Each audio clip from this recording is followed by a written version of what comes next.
Imagine waking up in a city where sunrise is a gold band drifting across the ceiling, where streets curve overhead, and every window frames Earth as a quiet blue coin. No rocket thunder, no fragile science fiction, just a rotating valley in space that feels down to your bones like home. This is not a teaser for a far future. This is a practical blueprint for the first city in space. We will think like engineers. The question is not, could we, but what must be true? 5 pillars carry the plan. 1. Artificial gravity from rotation, so daily life feels normal and bones stay strong. 2. Radiation protection that turns deep space into a safe neighborhood. 3. A closed life, support loop where air, water, and nutrients circulate with ruthless efficiency. 4. Power and logistics that never sleep. 5. An economic engine that pays the bills without charity. The habitat follows Gerard O'Neill's cylinder, a hollow tube kilometers long that spins so down points outward to the inner surface. Inside, the floor presses back, water pours downward, and coffee stays in the cup. Keep the rotation under roughly 2 revolutions per minute, and most people adapt quickly. Pick the radius to match the gravity you want, because acceleration equals rotation rate squared times radius. If you want Earth-like gravity at a gentle spin, you build wider and slower. Why a cylinder and not a sphere or simple wheel? Structure and scale.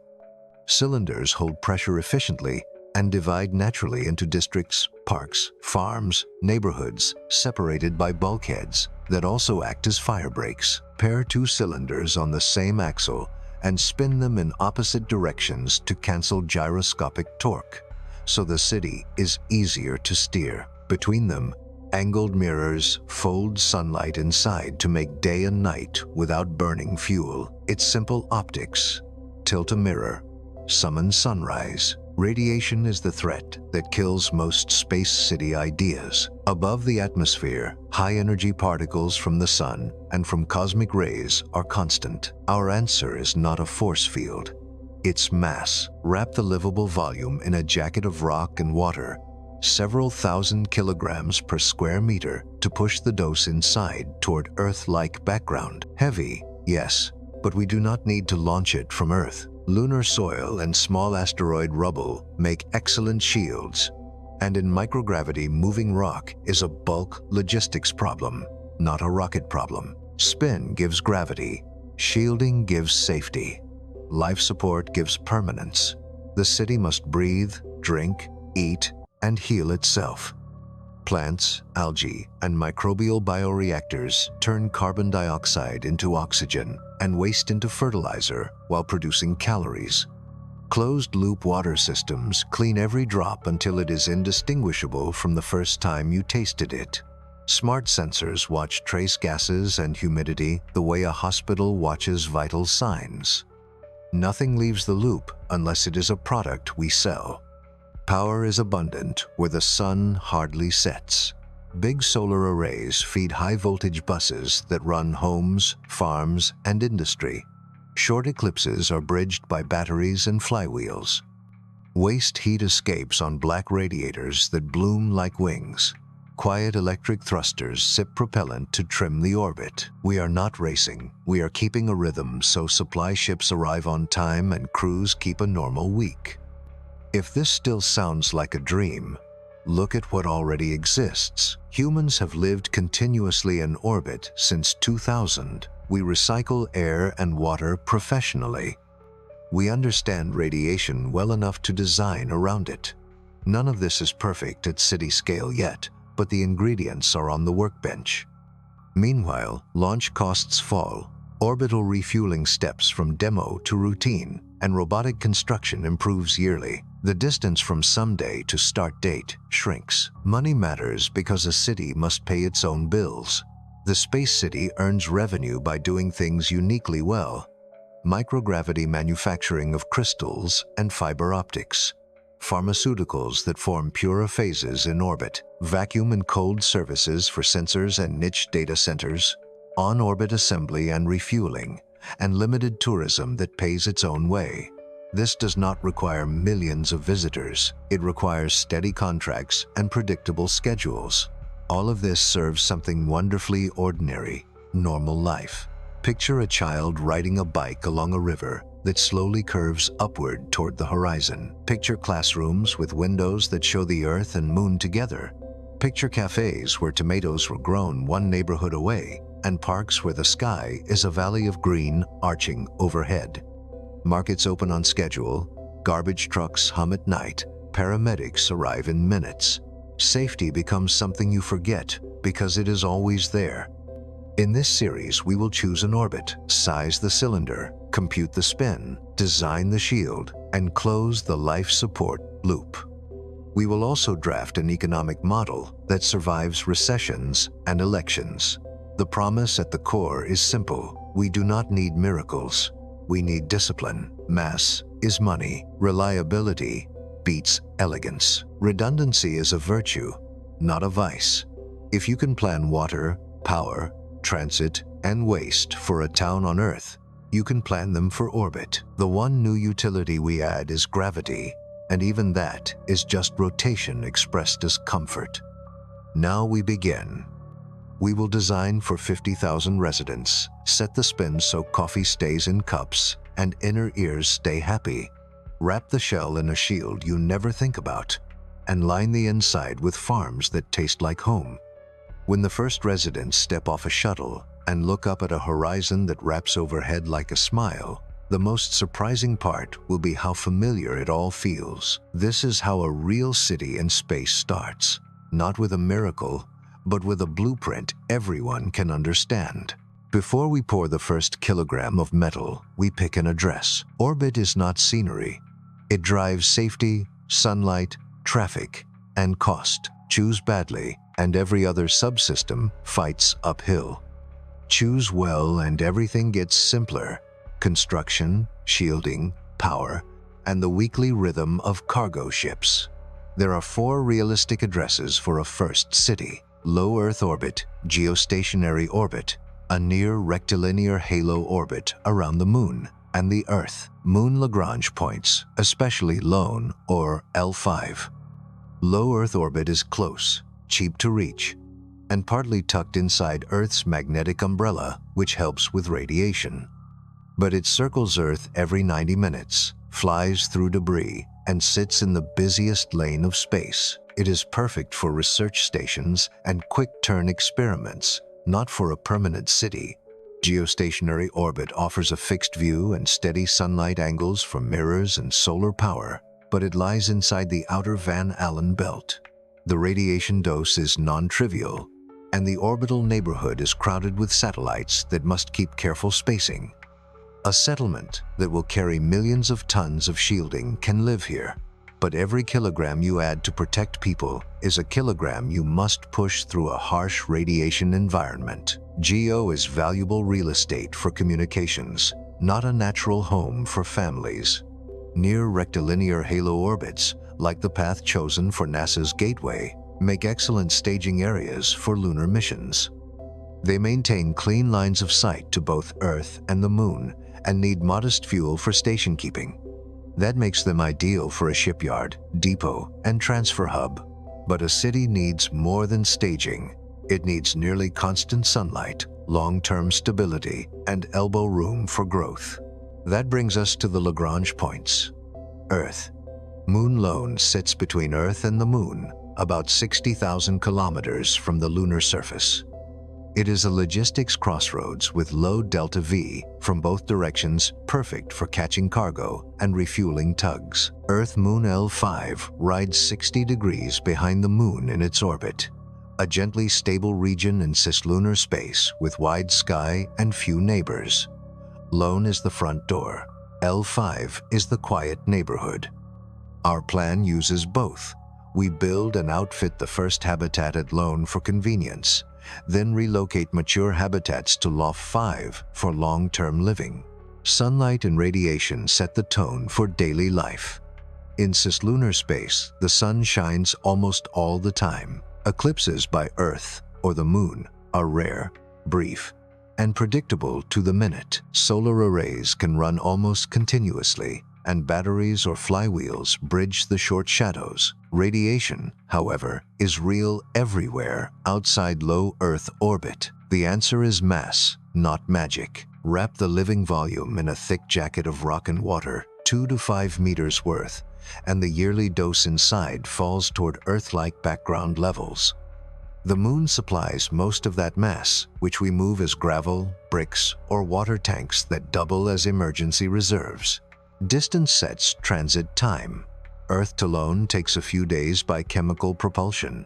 Lone to L5 is roughly a week. That is fast enough for steady logistics and medical evacuations, but slow enough that schedules must be boring and reliable. Propellant depots at Lone let small tugs shuttle between the Moon, Lone, and Lash, and 5 without giant tanks. The Moon provides rock for shielding, aluminum and silicon for structures and glass, oxygen for propellant, and water for life support. Small asteroids add nickel, iron, and rare trace elements. We build a supply web, not a single pipeline. Now we size the cylinder to fit the site. Rotation makes artificial gravity. Acceleration equals angular speed squared times radius. Keep the spin under about 2 revolutions per minute so most people adapt without nausea, and aim for 1 G at the floor so daily life feels normal. Do the math. 1 revolution per minute is 2 pi divided by 60 radians per second, about 0.1047. Square that, and you get roughly 0.01096. Divide 1G 9.8 1 meters per second squared by 0.01096, and you find a radius near 895 meters for 1G at 1 RPM. Build wider, and you can spin slower for the same gravity. Build narrower, and you must spin faster, which feels worse. A practical first city uses a radius between 901 500 meters, with a spin around 0.7 to 1 RPM, balancing comfort, structure, and construction time. Coriolis affects the sideways pull you feel when moving inside a rotating frame. Shape design details from sports to plumbing. They are strongest when you move fast relative to the spin and vanish when you are still. We design with them, not against them. Long boulevards run parallel to rotation so cyclists feel steady. Elevators ride the spokes slowly enough that ears and stomachs stay happy. Fountains and sprinklers aim with quiet offsets the way architects on Earth account for wind. Within a week or two, most people stop noticing. Traffic is a utility like power or water. The city's port sits on the central axis, a non-rotating hub with docks for tugs and shuttles. Arrivals match the habitat's spin, latch softly, and then elevators carry people and cargo down the spokes into neighborhoods. The hub also hosts telescopes, antennas, and a navigation beacon, all shielded by the bulk of the habitat and far from dust or exhaust. By separating the port from the living surface, we keep the sky quiet and day-to-day life predictable. Construction proceeds in calm phases. Phase 1.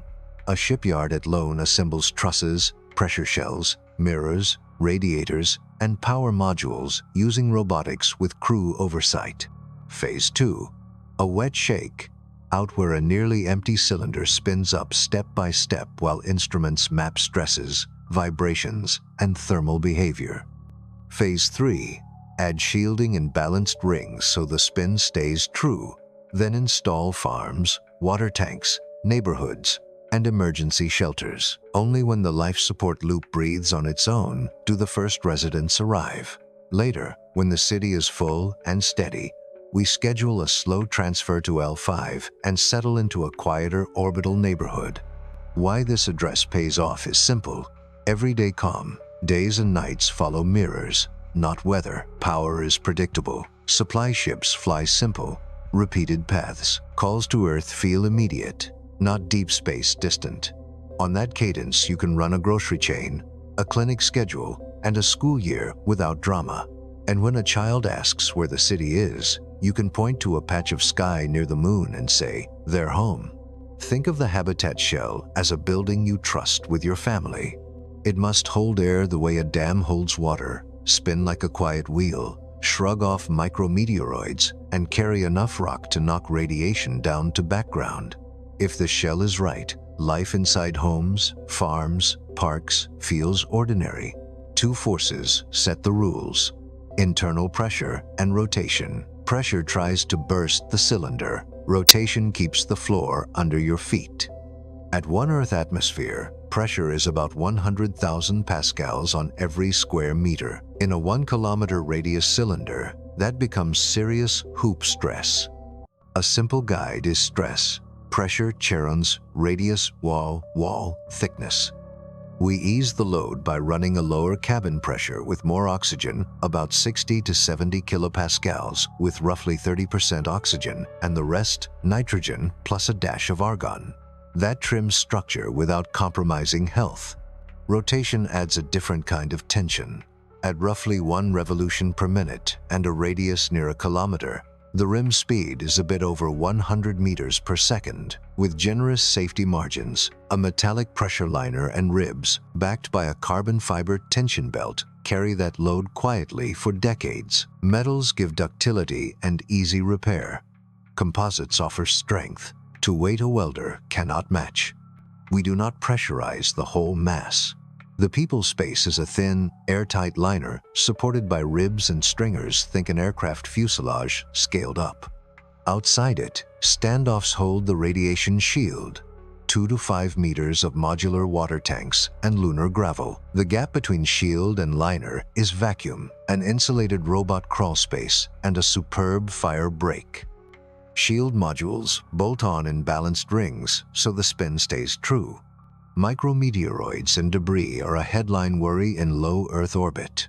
At L5, the traffic is gentler, but we still design conservatively. The shield mass itself is the first defense. Regolith turns tiny bullets into dust. Where we run mirrors, radiators, or antennas, Whipple bumpers, thin sacrificial skins, shatter incoming particles. Every critical cable and pipe has a twin. Nothing important is single string. How big is big enough?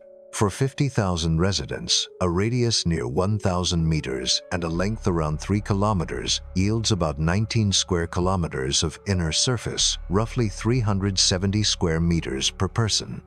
High-yield hydroponics needs about 20 square meters of active crops per person. Call it 1 square kilometer for farms, leaving ample room for housing, schools, parks, light industry, and green belts so the place feels like a valley rather than a tube. Light is a utility we can shape. External mirrors bounce sunlight through slot skylights along the cylinder. Shutters and diffusers make afternoon, sunset, or night. Filters remove ultraviolet while preserving color. On heat-heavy days, fine mist sprayers can fake an overcast to help the radiators. For stargazing, the central hub stays unpressurized and shielded, with galleries where you can look straight into the black. Windows in the shell are modest and layered multiple panes, radiation-damping glass, and armored shutters that close automatically if sensors see trouble. The big sky feeling comes from the curve and from light. Parks crown ridges that arc overhead. Rivers take slow S, curves along the floor.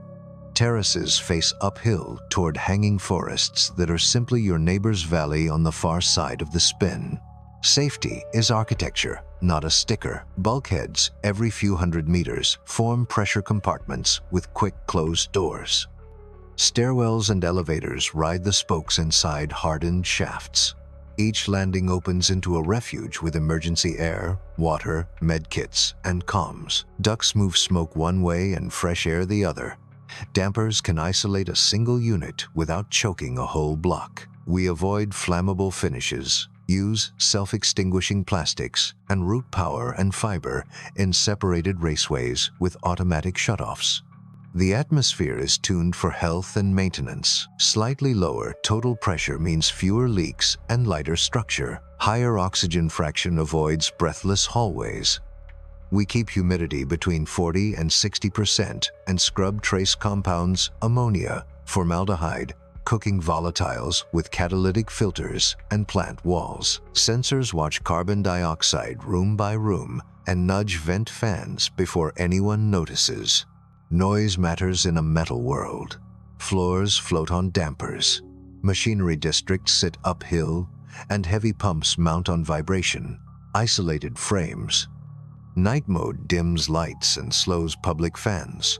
The result is a hush like a small town after dark. The ground is a layered sandwich, a structural deck, a water layer for thermal buffering and firefighting, soil or growth media above, and service conduits below curb level for power, fiber, air, and greywater. Utility corridors run the city's length with cross-connects every district, so a single break cannot black out a neighborhood. Hydrants tap the water layer. Sprinklers can even rain upward because plumbing aims account for Coriolis effects. Construction follows clean choreography. We assemble the axial hub first, add spoke trusses, then hang the pressure liner in prefabricated bays. The composite belt pulls on as the last skin goes on. We spin up in steps 10%, then 20, then 50, pausing to align mirrors and balance shield rings.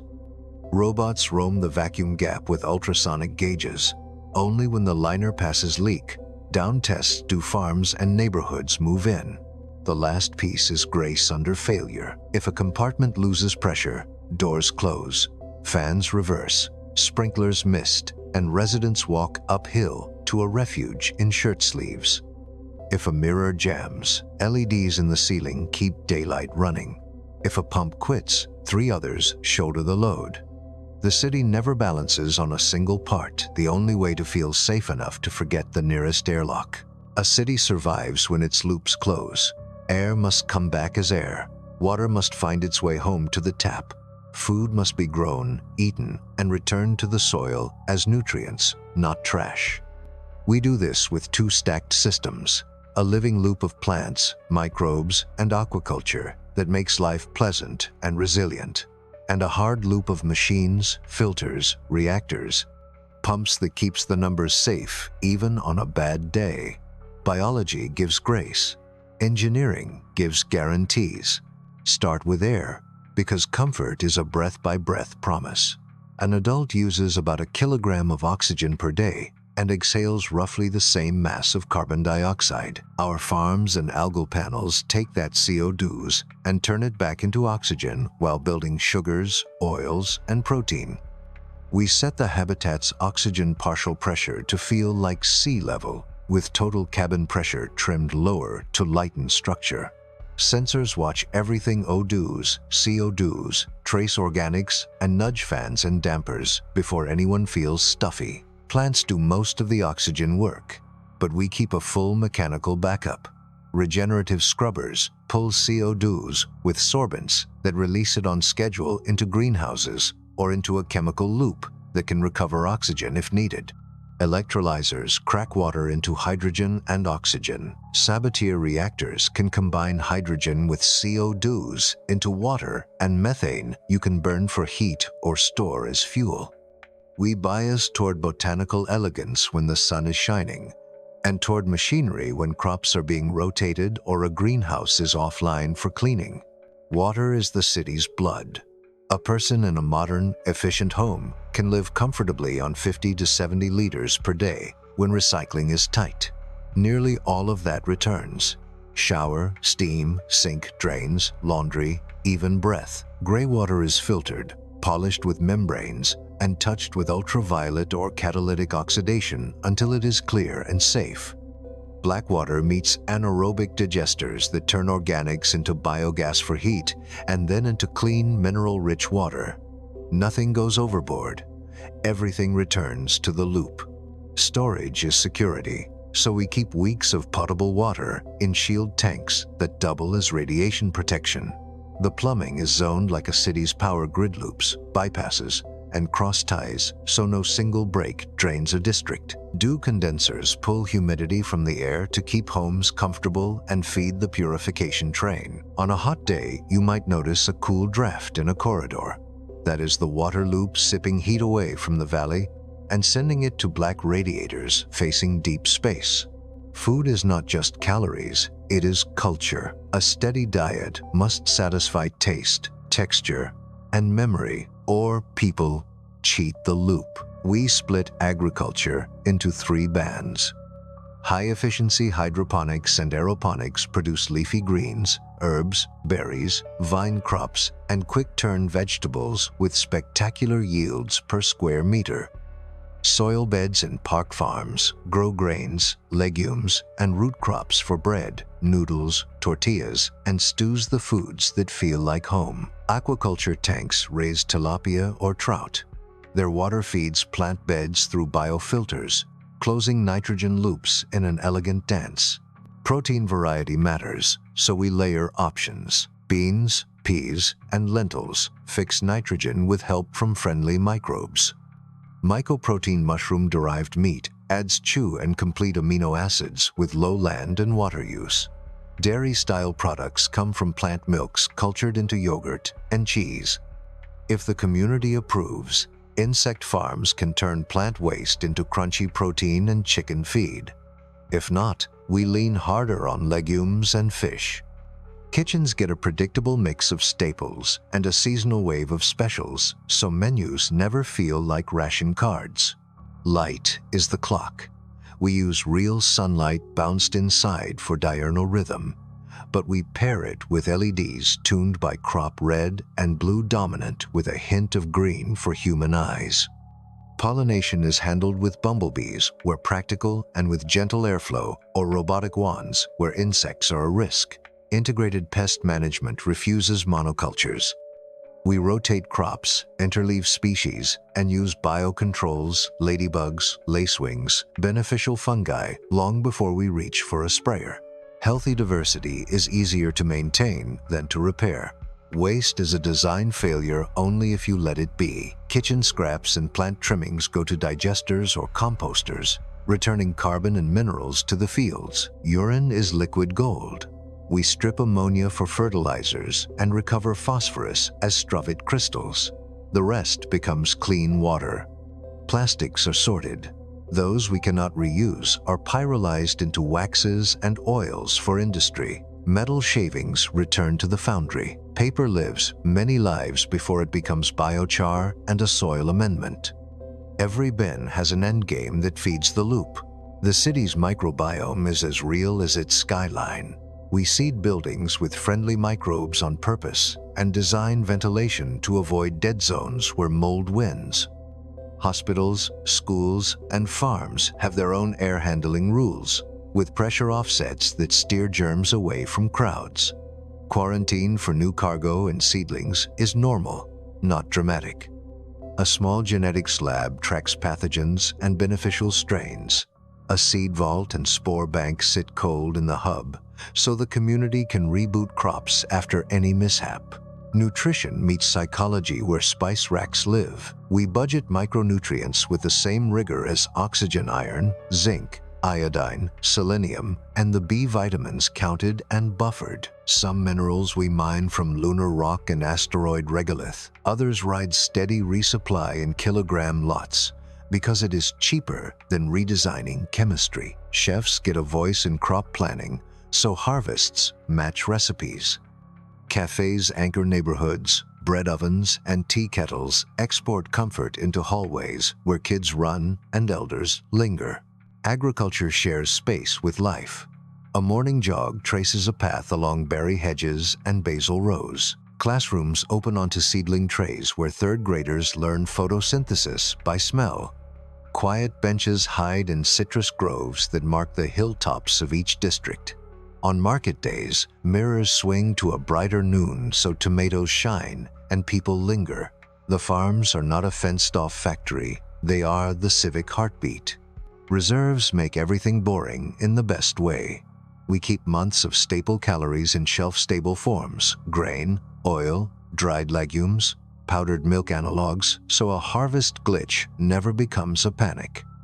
Oxygen sits in tanks sized to carry the city through crop rotations and maintenance. Water reserves cushion festivals, repairs, and the occasional sloppy shower. When systems are dependable, People stop thinking about systems and start thinking about birthdays, homework, and weekend plans. When you bite into a strawberry grown 20 meters from your door and look up to see a river curving into the sky, you do not think about electrolyzers or Stravit. You think about sweetness and sunlight and the fact that home can be a cylinder of gardens turning in the dark. That feeling normal life in an impossible place is what a closed loop buys. Power and heat decide whether the city feels effortless or exhausting. In cislunar space, the sun is almost always on, so we anchor everything to sunlight that arrives like a paycheck. Big solar arrays ride gimbals on a non-rotating truss near the habitat. The truss doesn't spin, it just points. A power spine in the central hub gathers their output and feeds a high-voltage DC bus down the spokes. DC keeps losses low, plays nicely with batteries and thrusters, and lets each district run its own smart microgrid. At Earth distance, the sun delivers roughly 360 watts per square meter. Modern space panels turn about a quarter to a third of that into electricity. A square kilometer of arrays yields hundreds of megawatts in full sun. We do not bolt that much onto the shell. Instead, we fly power farms, nearby slow, spinning, lightly shielded structures that can be serviced without touching the city. If a farm needs work, we unplug it like a data center rack, and the rest keep humming. Storage bridges, shadows, and smooths the mirror-made day-night cycle inside. We spread our bets. Flywheels in counter-rotating pairs sit in the hub, sealed in vacuum so their rims can spin fast without drag. They answer in milliseconds and keep elevators, clinics, and kitchens steady when a cloud of debris half dims a farm. Lithium iron phosphate batteries cover hours with calm chemistry and long cycle life. For days, we lean on fuel cells that drink stored oxygen and hydrogen. When the sun returns, electrolyzers refill the tanks. Diversifying storage makes blackouts boring non-events. A district can coast gracefully even if several farms are off for service. Every watt we use turns into heat that must leave as infrared. Radiators do that quiet work. Picture black wings placed where mirrors never shine, fed by pumped loops from homes, farms, and workshops. Hot fluid in, glow to the black, cooler fluid out. We oversize them on purpose. Underbuilt radiators trap humidity, fog windows, and sour tempers.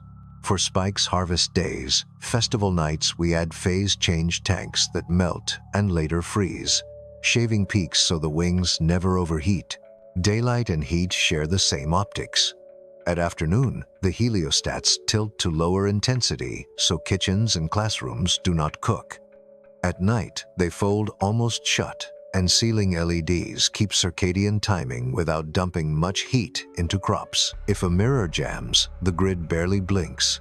Lighting is a modest slice of the budget. Farms are the big loads because photosynthesis loves photons. LED grow rails sit close to plants, tuned by crop, and their waste heat goes straight to the radiator loop. Stability in space also means holding still. Lone and Lash 5 are gentle, not motionless. Solar pressure nudges mirrors. Weak tides tug on parked cargo. We cancel those drifts with electric propulsion, Hall effect, or gridded ion thrusters, sipping xenon or krypton. They push as softly as a breath, but run for weeks, and the sum is steady. Propellant tanks sit in the hub under meters of water that doubles as storm shelter and radiation mass. Tugs top them off on schedule. No drama, just logistics. Pointing is mostly art. Control moment gyros and reaction wheels in the hub trade spin back and forth to aim mirrors and keep the port aligned without burning propellant. When the wheels saturate, we bleed momentum with the ion thrusters at night. Counter rotating cylinders cancel most gyroscopic surprises before they ever reach the bearings. Because power equals safety, we keep a black start option. A sealed, passively safe microreactor tucked deep in the hub behind water and regolith. Small tens of megawatts, it sleeps most of the year. Its job is dignity, not baseload. If a solar storm scrambles arrays or a chain of micrometeoroids shreds a farm, we light the reactor, restart the grid, and fix things without rationing air or water. While idle, its gentle heat feeds a thermal store that keeps greenhouses cozy during long maintenance windows. Inside the cylinder, utilities follow streets. Under every curb, a corridor carries twin power lines, fiber, chilled water, and gray water return. Each block substation can island a cluster of buildings, drawing from flywheels first, batteries second, fuel cells last. Fire crews carry plug-in packs that click into hallway sockets so lights and fans stay on during drills. Home displays show real-time prices that mirror grid load, so dishwashers and laundries drift to off-peak by habit, not by rule. Industry gets its own lane and its own rules. Machine shops, printers, and chemical lines live a level uphill, nearer the axis, where gravity is slightly lower and heavy parts feel kinder. They draw from a separate bus with stricter fault protection and fatter heat exchangers. Kiln hours and annealing runs schedule around mirror angles so radiators never gasp. The reward is a city that never needs rolling blackouts. Traffic depends on propellant as much as it does on power. The Lone Depot cracks lunar water into hydrogen and oxygen, liquefies them behind sunshades, and ships them in foam-insulated dewars to L5. Boil-off runs cryocoolers or small fuel cells, so not a gram is wasted. Visitors who burn methane get it made on demand via Sabatier. The city's station-keeping sticks to xenon or krypton because they store easily and push efficiently for months at a time. Reliability is designed. Arrays feather during gusts of solar wind. Radiators segment with quick close valves. Flywheel pods can eject and park themselves if a bearing complains. Grid software drills for faults the way clinics drill for first aid. When residents notice power at all, it is usually because the Aurora forecast says, "Tonight, after dinner, go look from the hub." You can measure this plan in watts and square meters, but people remember how calm it felt. Calm is the side effect of treating the sun as a salary, heat as a bill you always pay on time, and propellant as a weekly delivery, not a cliff-edge gamble. That is how a valley turning in the dark keeps lights soft, air cool, and coffee hot every single morning. Construction is not a hero sprint in spacesuits. It is a patient, factory-grade choreography that treats vacuum as a workshop and sunlight as the clock. We build the first city the way you'd build a shipyard plus a suburb, with standards, jigs, checklists, and a schedule boring enough that families can mark move in day a year ahead. The goal is simple: no drama, no single points of failure, and as little human time in dangerous places as possible. Start where the parts come from. The first heavy industry lives at Lone because it is the crossroads. Cargo up from Earth brings precision electronics, avionics, specialty alloys, bearings, and medical gear, things not yet sensible to make off-world. Cargo from the Moon brings bulk, aluminum and silicon for structure and glass, oxygen for propellant and life support, calcium and magnesium for alloys, and mountains of rock for radiation shielding. Small captured asteroids add nickel, iron, and trace platinum group metals. Their metal can be hot, forged into trusses and pressure vessel frames with minimal machining waste. Two extraction methods dominate on the Moon. One is molten regolith electrolysis. You heat lunar soil until it flows like lava, run current through it, and oxygen bubbles off while metallic elements collect as mixed alloy. The other is carbothermal reduction for specific oxides when you want cleaner feeds. Both throw off slag you can cast into bricks or sinter into panels for non-pressurized structures. None of this needs shirt-sleeve environments. Robots love ovens and vacuum. The trick is dust management and relentless filtration before dust reaches bearings or lungs. Factories in space do not look like Earth plants. They are racks and lattices on a non-rotating truss with robot arms, spider crawlers, and tape, laying drones that move along rails. Welding is mostly friction, stir, and solid state. because it avoids fumes and makes strong, low-defect joints where we must weld electrically. Electron beam rigs live in shielded booths and finish parts that then pass ultrasonic and X-ray checks before release. Every bolt, pipe, and harness follows a fit class, a standard profile that any robot can recognize and replace. If a fastener strips, the robot does not improvise, it swaps the module. We pre-assemble the axial hub like a ship's keel. It holds the port, power spine, tanks, control moment gyros, and a ring of docking clamps that will later grab the spokes. The spokes ship up as tapered truss sections that pin and lock, with twin elevator rails threaded through their cores. The pressure liner arrives as curved plates and ribs. Robots rivet and seal panels inside a rotating jig, where every seam can be tested under vacuum and pressure before the next bay goes on. Think aircraft assembly, not skyscraper improvisation. Balancing spin is a constant theme. As soon as the shell can support it, we spin up a little 10% of target gravity and hang ballast petals at symmetric positions. Each petal is a shield module, water tanks plus regolith bricks inside a frame with anchor lugs and plumbing ports. As more petals go on, the radius fills out evenly, so bearings never feel a wobble. Mirrors and radiators wait until the spin is stable. Then they hinge out in matched pairs so torques cancel on day one. People still matter, but their work is supervision and recovery, not heroics. Crew live in a shirt-sleeve construction habitat on the same truss as the factories, close enough to intervene fast, far enough not to eat grit. They teleoperate robots with haptic controls when a task leaves the playbook, then record a new play for next time. When a crawler jams, they pull it into a garage, swap modules, and push it back out within the same shift. When they must go outside, they ride small bunny craft maneuvering chairs with tool caddies, and their suits are more like soft personal vehicles than camping gear. Quality control assumes that mistakes happen. The response is layered. Every structural member gets an RFID and a birth record, alloy batch, heat treatment, torque specs, weld scans. Ultrasonic beetles scurry along beams at night, mapping microcracks before they grow. The pressure liner is leak-checked by sectors with helium sniffers, then whole volume tested with slow pressurization and acoustic arrays that can hear a pinhole across a stadium. If a panel fails, we back out 3 steps, fix, and retest the entire sequence.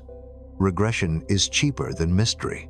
Timelines matter because money burns on schedule. A realistic cadence for the first full-scale cylinder looks like this. Year 1, 2. Assemble the shipyard, power farms, and the first materials lines. Prove you can receive, refine, cast, and machine lunar inputs. Year 2, 3. Build the hub, 2 spokes, and the first 1/3 of the liner. Spin the test mass to 0.2, 0.3 G. Validate bearings and balance. Year 3, 4. Complete the liner and all spokes. Begin shield installation and rings while interior fit out starts behind the advancing seal line.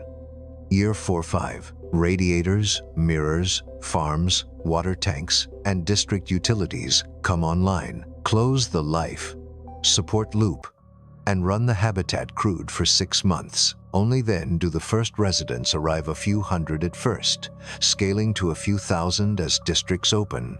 Interior fit-out moves like a wave.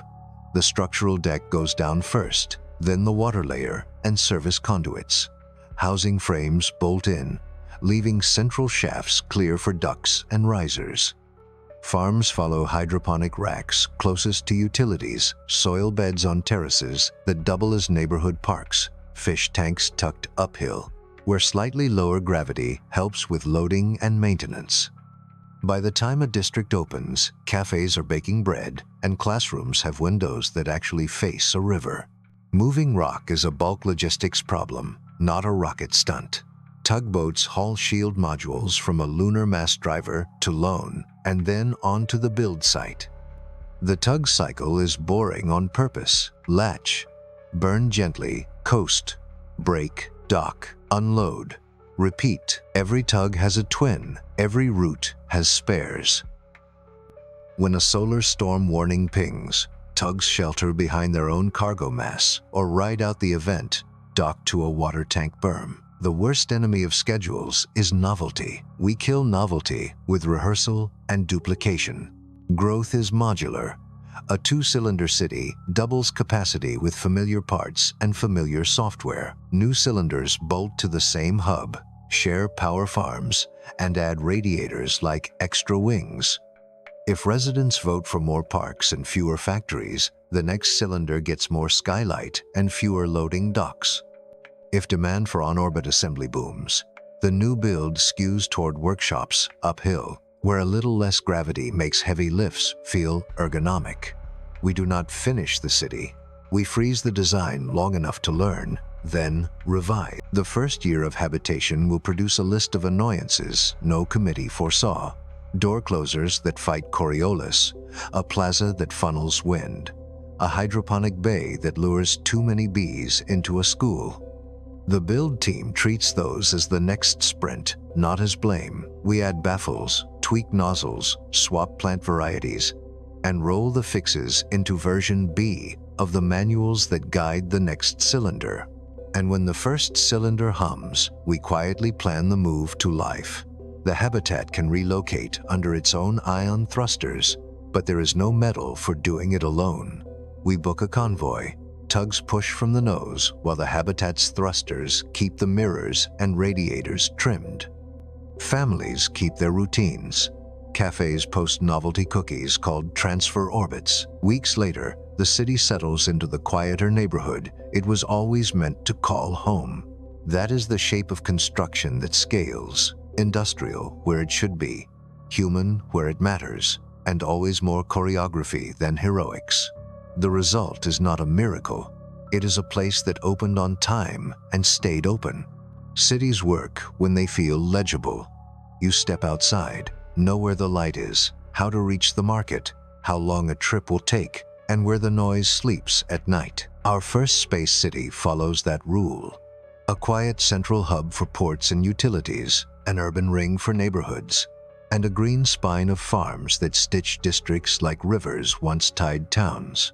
Orientation is different but intuitive. Down points outward to the inner surface. Walk the valley, and the horizon rises until it meets itself overhead terraces and trees that are really your neighbors on the far side of the spin. A ribbon of water runs along the lowest line, curving in slow shapes to help the eye set scale. Bridges cross at intervals you can measure by habit. 5 minutes to school, 10 to the clinic, 15 to the ring tram. Mobility should feel effortless. A tram tracks the valley like a beltway, stopping every few hundred meters at stations with elevators that meet the spoke shafts. Trams run often enough that no one memorizes a schedule if you can see the platform. One is coming. Freight has its own track and time windows, moving at night when cafes are closed and kids are asleep. The rule is simple: people first, cargo after, maintenance while you dream. The spoke shafts are high-rises turned inside out.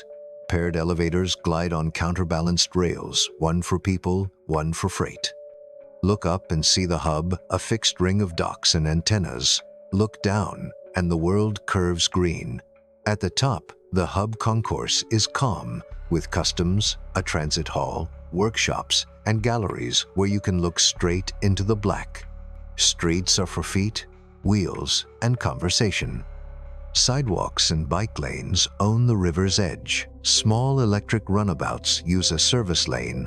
One terrace, uphill, toss a ball, and Coriolis bends its arc. Kids learn this the way Earth kids learn wind.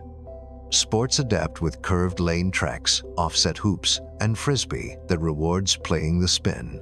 Neighborhoods repeat a simple pattern: a plaza every few blocks, a school and clinic within a short walk, a community kitchen that doubles as a shelter, shops under housing, a library with quiet corners looking uphill. Housing mixes, so teachers live near technicians and gardeners near coders. Towers are rare because the curve itself makes skyline. We stack modest terraces that face the river and borrow light. Public services live in your mental map. Every plaza has a red door to a refuge with fresh air, water, radios, and a patch kit. Twice a year, the tram pauses and the whole city drills. Doors close, fans reverse, sprinklers mist. People walk uphill to a refuge. Kids count attendance. Then everyone gets ice cream. Practice turns rare surprises into routine. Culture grows where chores end. Markets mirror the harvest. Berries late morning, greens early afternoon, grain in the cool of evening. Cafes follow the cadence slower at mirror, noon. Lively near sunset. Each district keeps an amphitheater facing the river and the curve of sky. Acoustic shells borrow the cylinder's geometry to carry unamplified voices. Festivals choreograph mirrors, painting the day brighter by design. Schools treat the habitat as a textbook. Kids measure spin with a misbehaving pendulum and map Coriolis by rolling marbles. Teens take hub shifts, shadowing traffic controllers and power dispatchers. Everyone learns to graft a fruit tree, swap a water filter, read a CO2's graph, and bake bread. Civic pride is competence wrapped in kindness. End of quote. Healthcare is built into sidewalks. Air sensors nudge ventilation before headaches start. Stair counts and bike loops show up in social dashboards that reward districts for healthy routines. Dietitians co-write farm plans so lunches and harvests match. When people need care, a spoke elevator ride puts them in a hub hospital within minutes, shielded under meters of water with independent power and air. Visitors arrive through the hub and meet a truth most brochures skip. This is not a theme park. It is a town with chores. Tours show working farms, not stage sets. Guides explain why mirrors whisper and why you never prop open a pressure door. For thrills, you book a supervised low-G hour near the axis, where gravity is a fraction and the cartwheel you always wanted becomes a rite of passage. The city's style is intentional understatement. Materials are warm bamboo composites, pale stone, handrail metals that never bite your palm. Color comes from crops, banners, and doorways. Art leans kinetic. Mobiles that dance with tiny breezes, light pieces that echo mirror angles, murals that recast Earth's rivers in a place where rivers rise to meet the sky. Because life is scheduled by sunlight we control, trust is a civic utility. The mirror forecast, tram cadence, market hours, and maintenance windows live in a common dashboard on a wristband or wall display.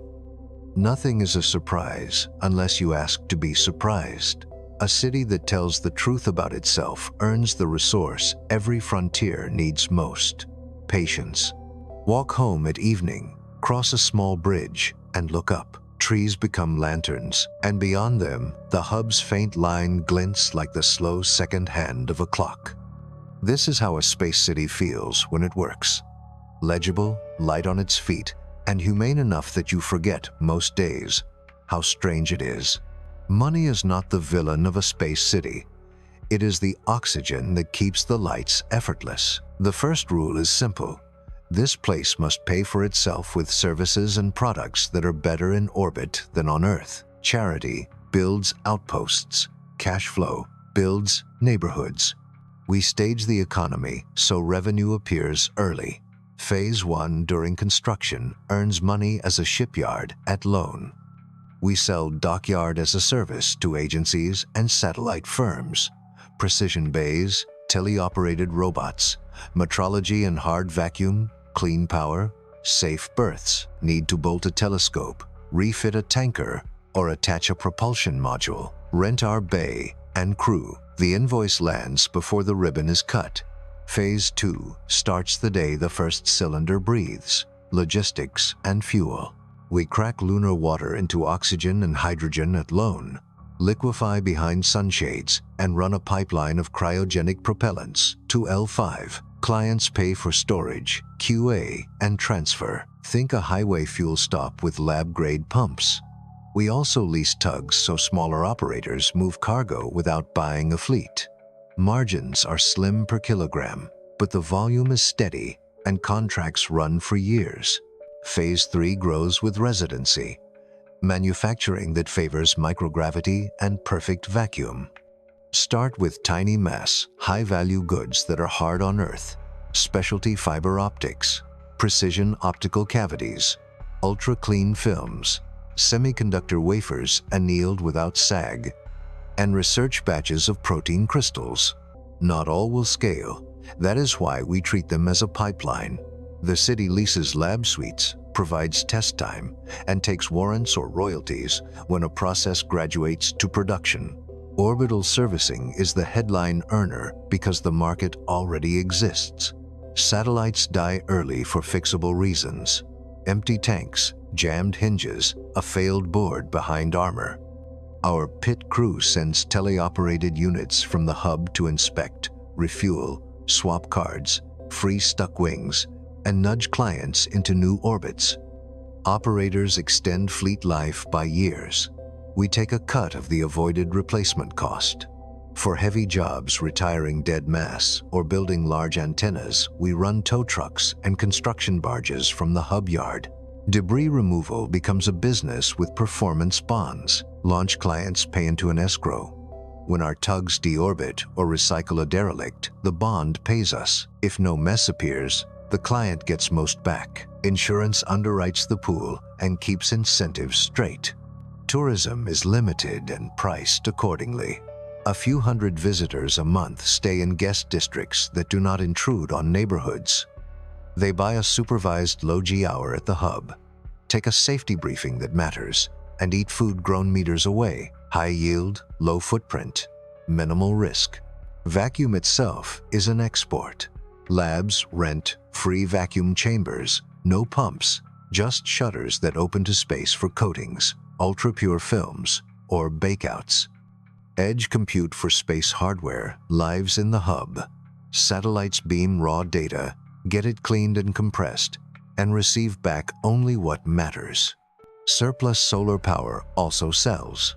We beam energy to nearby sites through tight microwave or optical links with shuttered receivers cheaper than hauling batteries, priced above our marginal cost. Who pays us reliably? Agencies book, assembly, and test years ahead. Satellite operators contract servicing and refuel windows because uptime is money. Pharma and materials firms lease R&D suites with milestone options. Universities rotate fellowships through our labs. We do not chase unicorns. We book boring, bankable work. City finances are plain. Land is a lease, not a lottery. You rent floor area for homes or workshops on long terms with renewal options and clear maintenance duties. Utilities are metered power, water, chilled water, data, waste with gentle time of day pricing. Taxes are simple. A civic services fee per resident, a port fee per docking, and a small percentage on commercial contracts. Invoices settle in familiar currencies. Risk never vanishes, so we pool it. Insurance is mutual by default. Residents and companies pay into a fund that covers accidents, medical evacuations, and business interruption after defined events. Premiums drop when districts hit safety targets. A separate reserve propellant in tanks, cash in short-term treasuries. Staple calories in storage carries the city through launch pauses, market dips, or a grumpy sun. Workforce is a pipeline, not a scramble. Most roles do not require PhDs. We train technicians, riggers, medics, air handling specialists, and schedulers through apprenticeships that start on Earth or the Moon and finish in the city. Rotations keep skills fresh and calendars predictable. Immigration is paced to competence. Visas track housing capacity and training slots. Early residents are builders, maintainers, teachers, nurses, cooks, and farmers, as much as coders and scientists. If you want to move here, the first interview asks what you can teach a teenager and what you can fix at 2 a.m. Prices and pay anchor reality. Power at the bus costs what sunlight plus maintenance costs low and steady. Rents scale with median income, so nurses and gardeners are not priced out. Food stays affordable because it travels 20 meters, not continents. Luxury exists, view homes, private lab time, a coveted slot on a deep sky night, but never at the expense of safety or the commons. The last ingredient is honesty about hype. Some microgravity miracles will underdeliver. That is fine because the baseline businesses assembly, servicing, propellant, labs, limited tourism already close the books. When a breakthrough arrives, it is upside, not lifeline. The plan assumes competent engineering and average luck, not magic. What does success feel like? Predictable paydays for people who fix real things. A port schedule that looks the same in February and June. A school budget that grows a little every year. A maintenance window you can plan a picnic around. Money does not make the city noble, but it lets everyone care about birthdays instead of margins, and that is the most human profit of all. Rules in orbit start with physics and end as policy. A space city survives by making its social contract as clear as its pressure gauges. If promises are honest, people relax. If they are fuzzy, whispers outrun facts. Governance here is not ideology. It is the choreography that keeps air fair, power boring, and opportunity real. Begin with a charter. It states what the city guarantees and what it refuses to gamble with. Air, water, light, heat, waste handling, emergency care, and evacuation paths are commons, funded before anything else. No one is evicted into vacuum. Utilities cannot be shut off as punishment. Safety budgets are non-negotiable and audited in public, line by line. If revenue dips, we cut festivals before we touch filters. Representation must be as legible as the streets. Residents elect a small council for laws and a separate utilities board that commands the grid, water, life support, and port scheduling. A third organ, the Safety and Standards Office, answers to neither. It is an independent inspectorate modeled on aviation accident boards. It can ground a mirror, halt a shift, or call a citywide stand-down without permission. Its hearings are public. Its data is open. Law follows function. Most disputes are civil and close to home. Noise, leases, late deliveries. Those go first to neighborhood mediators who settle with agreements, not verdicts. If money is at stake or patterns persist, cases escalate to a circuit judge who rides the spoke to each district weekly. For harm or fraud, the city keeps a small court with a bias toward restitution and rehabilitation. Jail space is tiny by design. Banishment is rare and slow, with appeal routes and re-entry paths.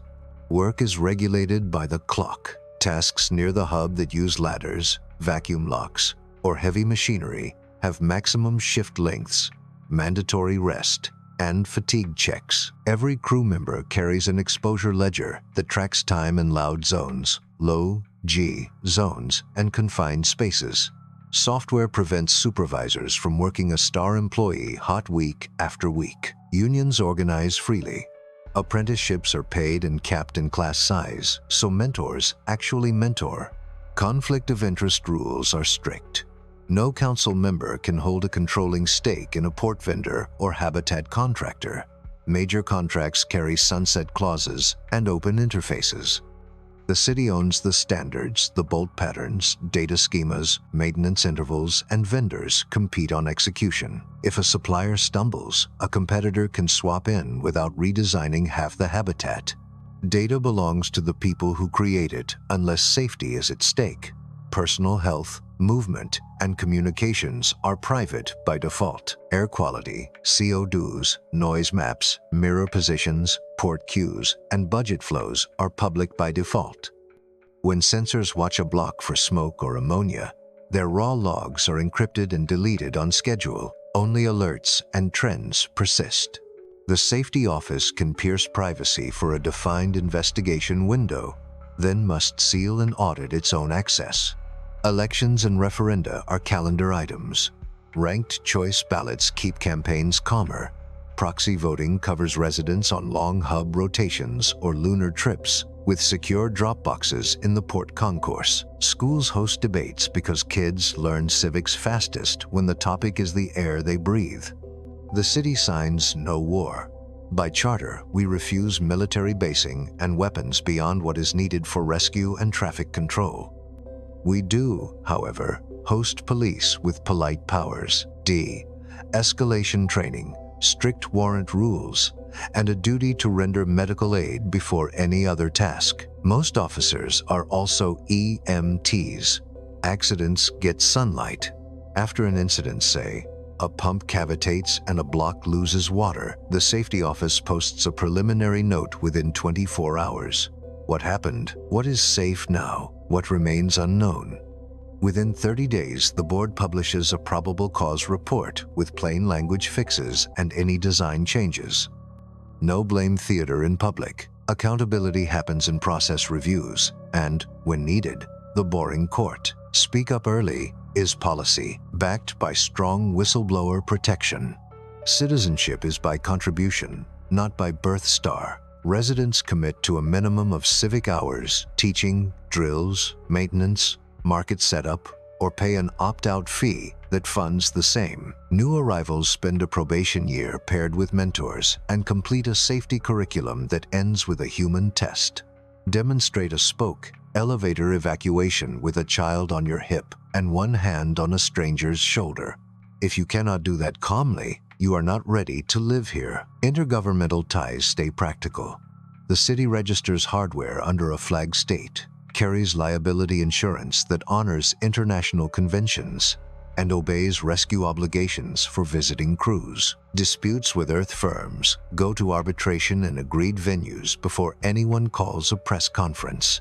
When a regulator on Earth updates a material standard, our standards office runs a gap analysis and posts the result within a week. Culture is guarded in the charter. Quiet hours mean something when walls are thin. Archives keep seed genetics, recipes, and stories from the first crew. A memorial grove holds names of people we lost to illness or accident, because a real town does not pretend risk is zero. On Founding Day, mirrors paint a wide, soft dawn while the tram pauses for 2 minutes, so everyone, everywhere, can stand and listen to the fans. Finally, succession matters. Leaders have term limits. Emergencies promote deputies by rule, not whim. If a whole council resigns, a caretaker slate drawn from the safety office and schools keeps the lights and elections moving, and that is all they can do. The city survives any single person leaving, including its founders. This is not utopia. It is municipal competence wrapped around physics, clear promises, open books, short leashes on power, and procedures that work on wet Tuesdays as well as during solar storms.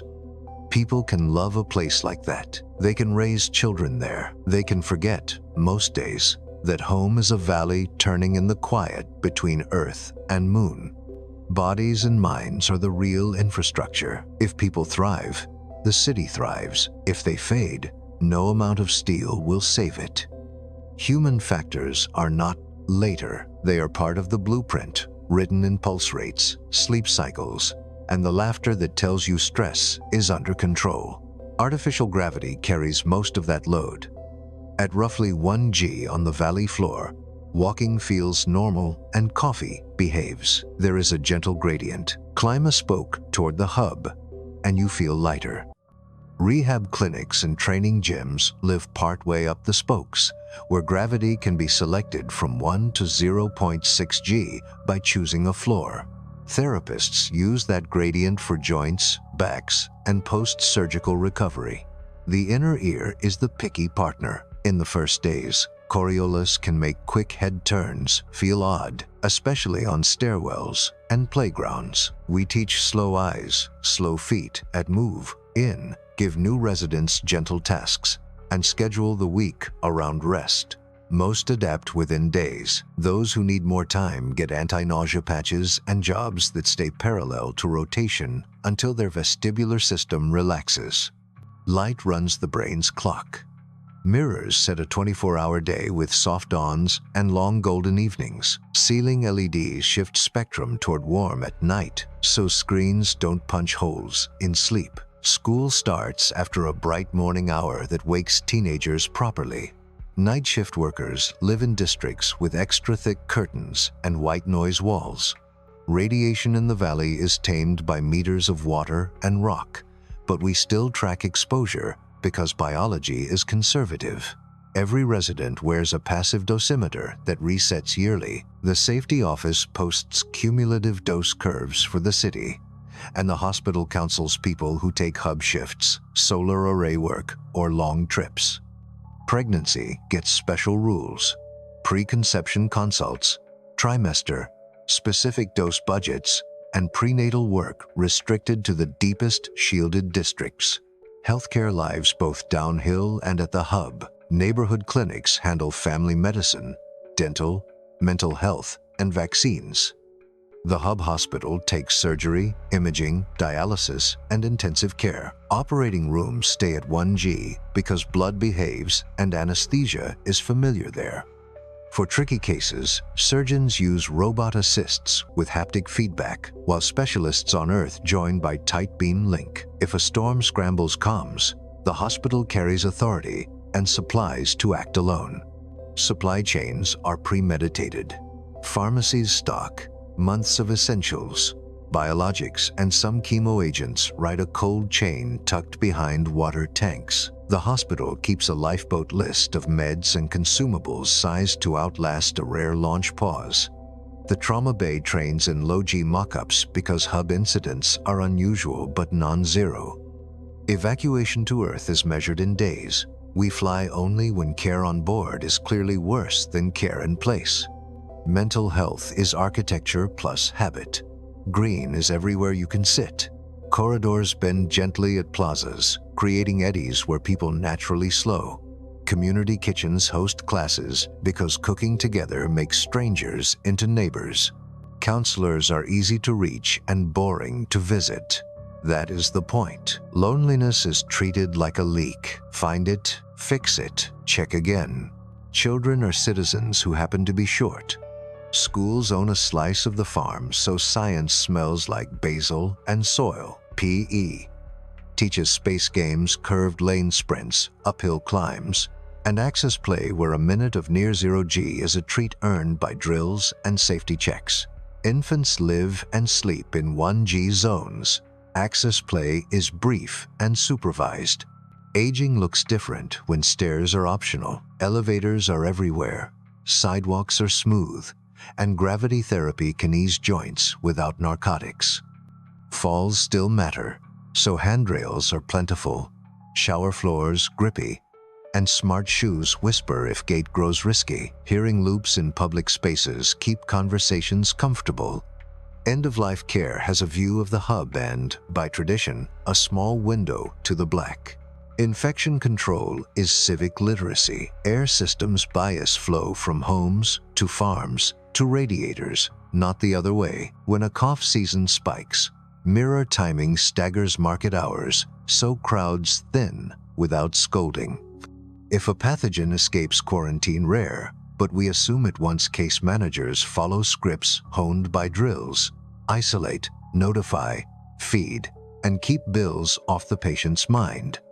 Vaccination is opt-out, not opt-in, with clear exemptions and fast, respectful counseling. Food safety and allergens live in the same loop as flavor. Kitchens label common allergens. Farms track lots down to individual trays. A recall is local and quick. Swap a rack, compost the suspect, log the fix. Water is checked so often, it becomes background music. Conductivity, trace organics, and chlorine residuals hum through dashboards. Residents glance at like a weather app. Play is medicine. The Axis hosts a lightness hall with silk slings, trap nets, and tumbling rigs under instructor eyes. Climbers chase routes impossible on Earth, long, arcing traverses that end 12 meters above where they started. Swimmers learn the slow stroke that respects Coriolis. Weekend leagues invent games no rulebook had space for. Curveball, handball, uphill polo, and a disc sport where bank shots are a science class. Safety training is short, kind, and unforgettable. Newcomers learn to close a pressure door, fit a mask, read a CO2 panel, and ride a spoke elevator without drama. Twice a year, the city runs a full drill. The fans change pitch, doors thump, sprinklers kiss the air, and people walk uphill to refuges while kids count seconds. Practice makes calm, and calm makes memory gentler. Put it together, and daily life feels like a quiet town with better views. You wake, jog a 5-minute loop that smells like tomatoes, help a child pack a seedling for school, ride the tram to work, and finish your shift with 10 minutes of near-zero G. The miracle is not that such a routine is possible in orbit. The miracle is that it feels ordinary by design. A city is real when you can name what breaks and know how people stay alive anyway. Failure modes are not dark fantasies. They are design inputs that make birthdays routine. We build for the day something pops, burns, jams, or simply refuses to behave, and we choreograph what happens minute by minute, so fear never writes the script. Start with the classic: a pressure leak. A micrometeoroid punches a pinhole through the liner on a quiet Tuesday. The first sensor is sound and ultrasonic whisper that human ears miss but microphones catch. Within 1 second, the local controller snaps shut 2 isolation dampers in the ductwork and flashes a soft blue band along the nearest walkway. At 3 seconds, pressure doors on either side of the block begin to close. They move slow enough to be polite, fast enough to matter. Fans in the affected sector reverse to pull air uphill, away from homes and toward a sacrificial plenum that can take a blast. 10 seconds in, residents get a calm, pre-recorded message. Keep walking uphill to the plaza. Masks are in the red cabinets. Most never see the hole. A repair spider crawls the vacuum gap, sprays a quick patch from the outside, and a crew in shirt sleeves seals the inside with a thermal cure pad. The block reopens after lunch. Fire behaves differently in 1G, but in sealed air. Our buildings use self-extinguishing materials and low oxygen zones in utility chases, but we assume flames find a way. Multispectral sensors spot hotspots. Sprinklers mist, not deluge, to save water and to smother smoke faster. Lights shift in the affected rooms to amber, and supply vents choke down while exhaust pulls smoke into scrubbers that live behind radiators. Residents know the drill: close doors, step uphill, breathe through pocket filters if asked. Fire teams wear cooling vests tied to chilled water taps and carry hose reels that click into corridor ports. Because the city's air is precious, foam is a last resort and used with surgical focus. Toxics get their own script. A solvent spills in a workshop or a battery pack vents. The room's sniffer trips. Local fans slam to hard exhaust, and a small red cone of negative pressure forms. Air flows in, nothing leaks out. The workshop's door seals like a fridge. A light bar outside turns violet, the code for chem hazard. Do not help unless trained. A 2-person hazmat team arrives with carts, swaps the pack or bags the spill, and the building reopens after air sampling. In most cases, neighbors never hear a siren. Power failure is treated as a choreography, not a cliff. If a power farm goes offline, flywheels in the hub inject energy within milliseconds. Batteries pick up in seconds. Fuel cells warm in minutes. District substations island. They quietly disconnect from the main bus and run themselves if upstream looks sick. Elevators stop at the next landing. Doors open, and a soft chime asks you to walk. Kitchens go to gas or induction on their battery circuits. Mirrors default to safe angles that shed heat without baking farms. If several bad things stack, say, debris hits arrays during a solar storm, the microreactor in the hub lights and feeds only the backbone. Life support, clinics, comms, port lights. Everything else idles and waits. Black start drills happen quarterly. Residents call it the quiet hour, and most treat it like a snow day. Spin and balance have their own playbook. A stuck ballast module or a badly timed cargo move can invite wobble. Sensors in the bearings feel it before anyone else does. The control system answers with small trim masses sliding on rails under the deck, like a drummer tapping a rim to steady tempo. If that is not enough, we bleed momentum through ion thrusters at night. In the rarest case, say, a spoke lifts more than it should, port ops freeze incoming traffic. The tram pauses, and people avoid long uphill walks until balance returns. Most residents only notice a memo. Today's mirror sunset will be 5 minutes late. Port accidents are designed out and rehearsed anyway. Docking corridors are armored and separated from living volume by double bulkheads and vacuum lobbies. Visiting ships never point belly tanks at the city. They arrive tail, first with cold engines and redundant valves. Refueling rigs have burst discs that blow propellant away from the habitat into space if pressure spikes. Once a year, we run a full-scale port drill with a harmless cold gas leak so crews can practice clamping, purging, and tow away on a clock. Radiation storms are predictable hours ahead. When a solar flare pings space weather beacons, the city posts an alert. Storm window 618 UTC. Schools and clinics shift deeper, downhill, where water tanks are thickest. Hub work pauses unless critical. Visitors postpone the near-zero G hour. The feel inside is simply a duller day. Power stays on, mirrors adjust to keep crops happy, and movies run long.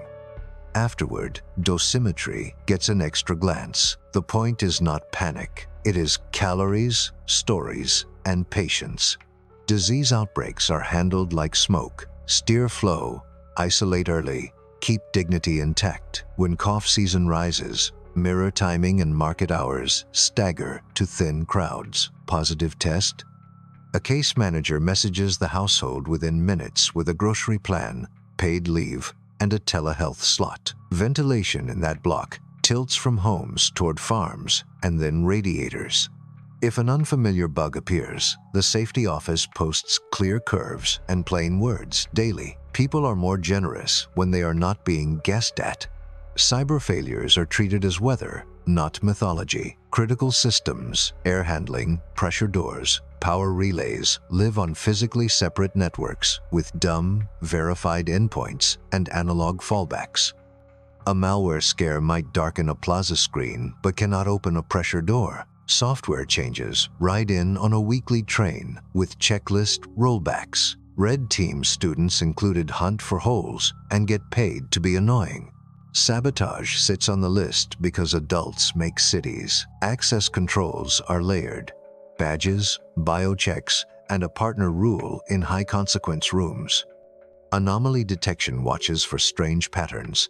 An air valve tweaking when no one is scheduled. An elevator command at 3 a.m. from a locked desk. The culture is the real shield. Whistleblowers are paid and praised. Rumors die when facts post fast. What about the full-tilt nightmare? Several events at once. Imagine a micrometeoroid nick plus a power farm, down plus a solar storm. The city shrugs. Pressure doors close, the microreactor hums, kids gather in the plaza with board games, and the tram runs slower but runs. After dinner, maintenance teams swap a pump cartridge, a spider finishes a patch, and a tug returns a farm to the grid. The morning headlines are boring by design. Emergency gear is normalized, not theatrical. Every plaza has red cabinets with pocket masks, water pouches, mylar wraps, and a flashlight. Every home keeps a 2-hour kit on a hook by the door chosen by residents, standardized by the city. Twice a year, a friendly inspector checks it and hands out stickers kids collect like badges. We do not brag that nothing breaks. We brag that when something breaks, the city feels kind. The fans change pitch, lights guide feet. Uphill, neighbors nod. And the story you tell later is mostly about the ice cream at the drill. That is resilience measured correctly. In the quiet that returns. Call it the city's nervous system, a digital backbone that keeps lights steady, ships on time, mirrors polite, and emergencies boring. If physical infrastructure is valves and beams, the nervous system is timing, data, and judgment. We design it like aviation plus hospitals plus a library, because uptime and trust are the only currencies software can spend where there is no outside air. Start with time, because everything depends on it. The hub carries optical clocks that outclass GPS satellites. They compare with Earth by laser link and discipline every motor and mirror schedule to the same beat. A time bus rides fiber down the spokes and along the ring. Local clocks free, run for hours if the spine hiccups, then resync without jumps. When mirrors promise sunrise at 7:00 and trams say 3 minutes, they mean 3 minutes. Navigation comes next. Star trackers, laser ranging to retroreflectors, and beacons at the port make an indoor GPS that needs no satellite. Visiting ships ride that mesh to dock with human-level grace. Inside, wristbands and wall nodes guide evac routes during drills without hoarding personal data. They know doors and fans, not where you ate lunch. Communications split by consequence. Life support, pressure doors, and grid relays live on an air-gapped industrial network with simple, verifiable messages and hardwired interlocks. The public internet calls to Earth. Video, games, rides a separate fabric that can reboot without touching air. Operations traffic for ports, farms, and maintenance uses delay, disruption-tolerant networking, so a solar storm makes things slower, not silent. Bandwidth to Earth flows through laser terminals talking to relay nodes at Lone and Earth orbit. When clouds spoil a link, the city buffers, reroutes, and keeps going. Critical content caches on site. Medical references, navigation charts, curricula, and software repos live in mirrored libraries in the hub and 2 districts. If the universe declares a quiet day for links, kids still do homework and surgeons still pull up the manual. At the heart is the city OS, a small kernel with narrow jobs: keep time, arbitrate power and water priorities, route alarms, and publish forecasts. Everything else is an app with a leash. Alarms obey one doctrine: relevant, rare, ranked. A farmer sees a pH drift before a firefighter hears about it. Citizens see only what changes their next 2 minutes. Noise kills trust. AI is a co-pilot, never the captain. Learning systems predict pump failures, schedule crop rotations, and propose tram cadences, but they do not move a pressure door or fire a thruster alone. For every actuation, there is a human-readable checklist and a big quiet switch that forces manual. When an algorithm suggests a change that touches safety, it posts reasons in plain language and logs who said yes. The digital twin is where foresight lives, a physics model of structure, air, water, heat, light, and traffic, fed by live sensors. Planners test mirror angles at lunch. Power checks whether a festival plus a harvest makes radiators sulk. Maintenance drops a virtual spider on a suspect seam and watches stresses breathe. Before a district opens, we have already lived there for months, in the twin, the draft in the atrium, the echo in the amphitheater, the glare at afternoon. Operations floors are quiet rooms with clocks, not hero posters. One watches the grid, one watches air and water, one watches traffic and space weather. Shifts are short, handovers scripted, and each console has a buddy screen for trainees. Cybersecurity is layered like bulkheads. No single badge opens a high-consequence room. No single account can change a standard. Updates ride in weekly, signed and staged hub first, then one district, then the rest. Red teams drill for boring and bizarre. A 2 a.m. plug pull on an elevator bank, spoofed sensor packets, a lost laptop that, by policy, knows nothing it should not. When someone finds a hole, the bounty buys more than coffee. Privacy is policy, not vibes. Health records live in clinics and the hospital encrypted with patient keys. Wristband fitness data is yours unless you donate it to the public health pool anonymously. Cameras watch doors and industrial bays, not bedrooms or parks. If the safety office needs wider eyes during an incident, its authority is narrow and expires on a clock. Each month, the city posts a privacy ledger. What data moved, who saw it, and why.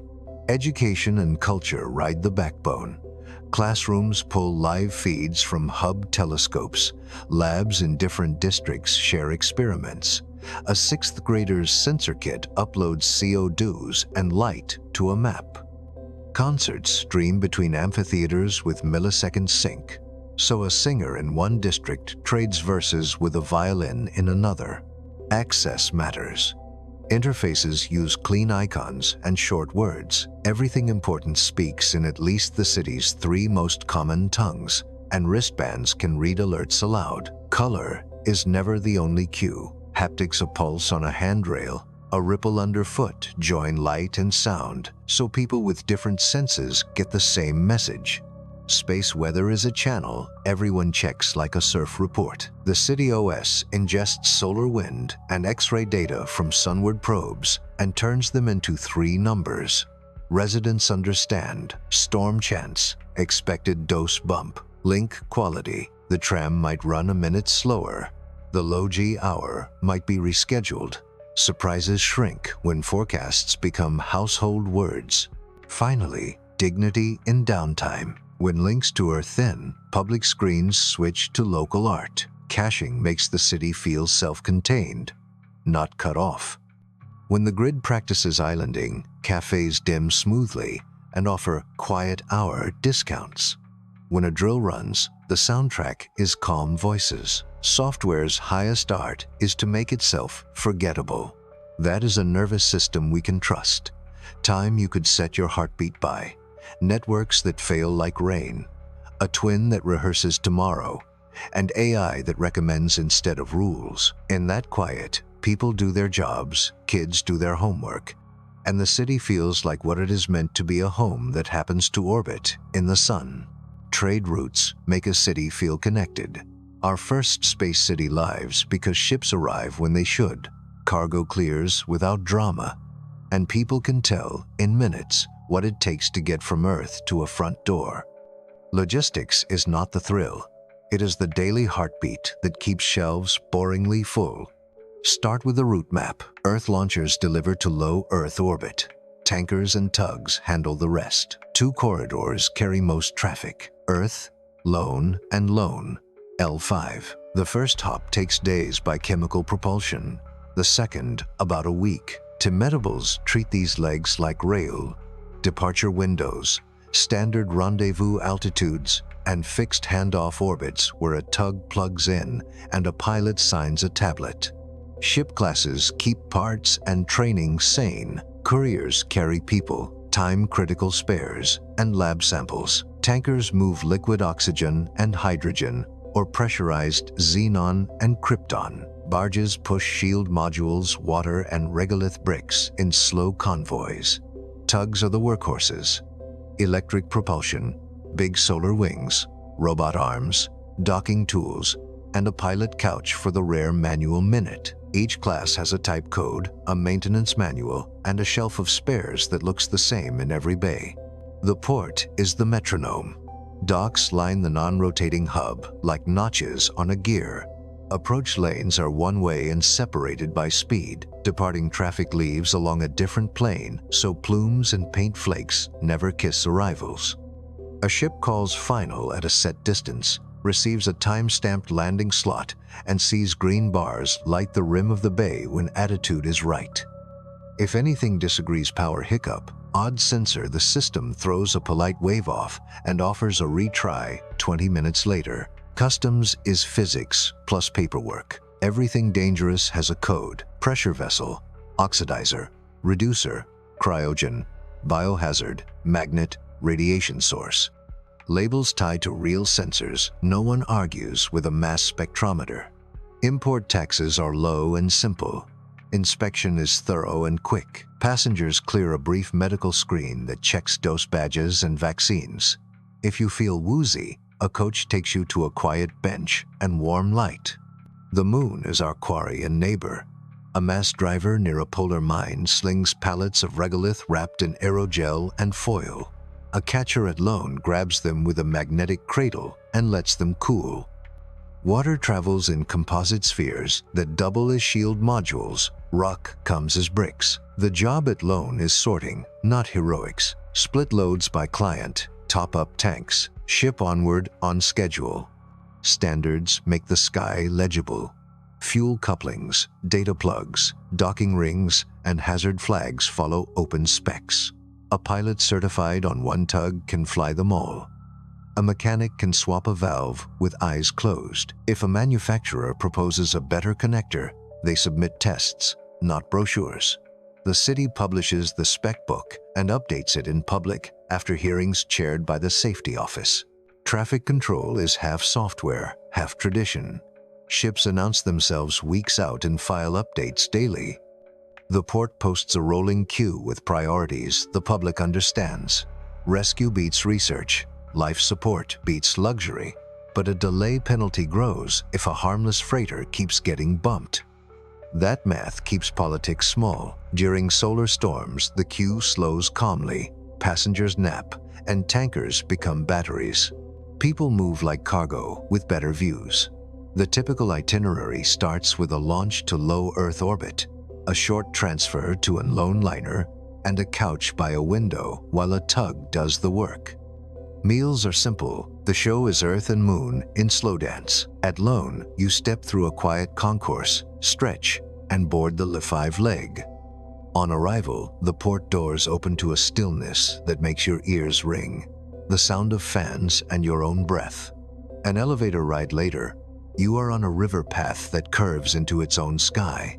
Salvage is a business, not a rumor. When a client retires a satellite or a mystery dot pops up on radar, our sweepers go take a look. Good parts return to a bank. Junk becomes mass for shielding or feedstock for printers. Finders get paid by a published schedule. Crews are a guild with simple vows: rest on schedule, fix what breaks by the book, and teach. Pilots mentor juniors on simulator nights that end with jokes in many accents. Tug techs wear small patches for rare repairs. Stuck valve at dawn, mirror rescue, ion string in a storm. The patches are earned, not bought. Insurance lives in the queue as much as on paper. If a ship keeps slipping maintenance, its priority drops. If a vendor's valve fails twice, their hardware rides the red lane that demands extra checks. The aim is not punishment, it is memory encoded as time. The most radical promise logistics makes is modesty. We do not chase records, we hit the timetable. We do not gamble on flashy routes, we publish boring ones. We do not make heroes, we make mentors. A city becomes itself when a child can say, "The Thursday tug is late," and no one worries because everyone knows the reason will post by dinner and the shelves will still be full.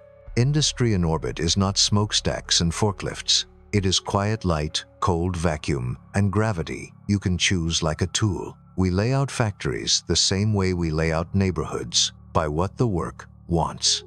Processes that love microgravity cluster near the axis. Machines that prefer 1G live downhill along the valley. Anything that needs perfect vacuum opens a door to space and saves a pump.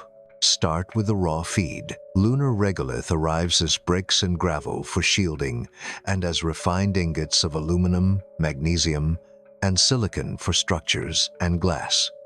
Oxygen is abundant, both a propellant and a reagent. From small captured asteroids, we get nickel-iron alloy that hot forges beautifully, with trace cobalt and platinum group metals that make catalysts and sensors. We treat these inputs like flour, salt, and oil in a kitchen, always on the shelf, counted to the kilo, and never heroic. Metals split by temperament. Aluminum wants friction stir welds and extrusion. We use it for decking, radiator headers, and frame members.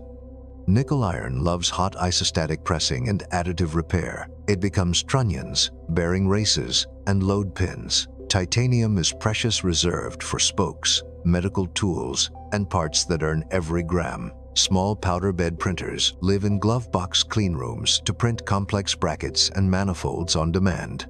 But policy says, print for geometry, not for fun. Simple shapes come from mills and lathes because they're faster to inspect and easier to repair. Glass and ceramics are a quiet kingdom.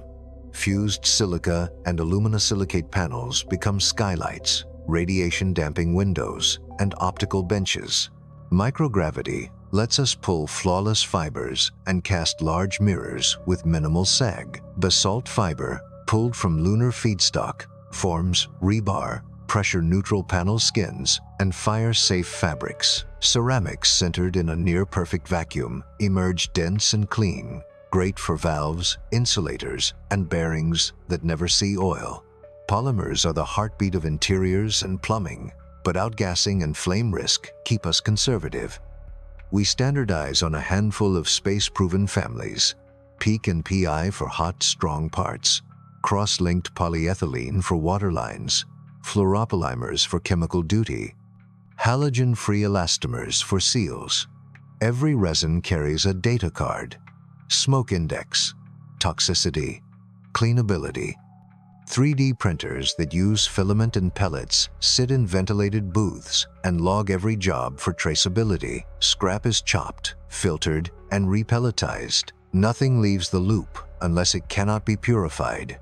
Vacuum is a utility, not a miracle. Free vacuum bays are simply shutters to space with dust traps and thermal shades. We use them for thin films, bakeouts, cryopumps, and coatings that hate moisture. If a process wants 9 nines of clean, the bay sits on the hub with a purge routine that runs like a ceremony: filter, chill, test, and only then open to the black. Heat management makes or breaks production. Kilns, vapor deposition, and annealing cycles schedule around radiator headroom. When the mirror forecast says hot noon, the city OS nudges ovens to coast and freezers to sprint.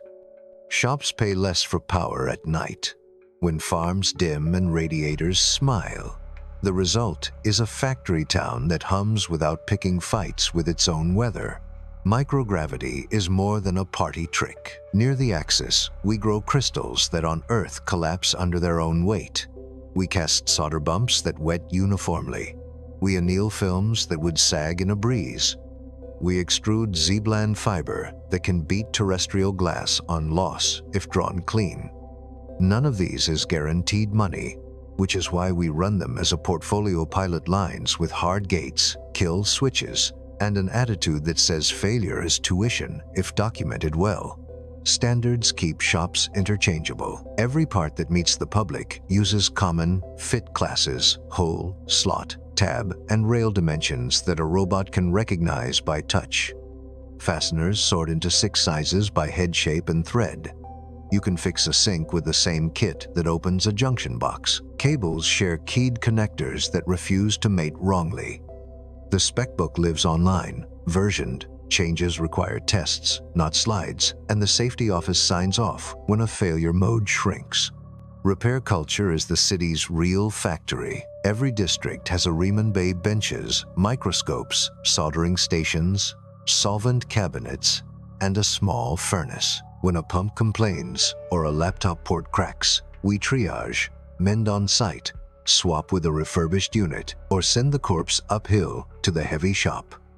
We celebrate repair logs the way Earth cafes celebrate latte art. A beautiful mend earns a photo and a quiet cheer. Waste streams are raw material with the labels peeled off. Metal shavings re-enter the melt. Dull milling coolant distills and returns clean.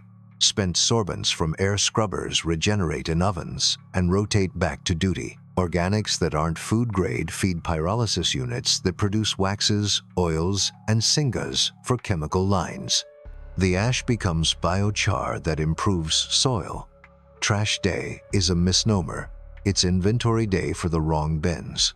Safety is designed into every jig and chore. Fume hoods face exhaust trunks. Spark zones sit far from oxygen lines.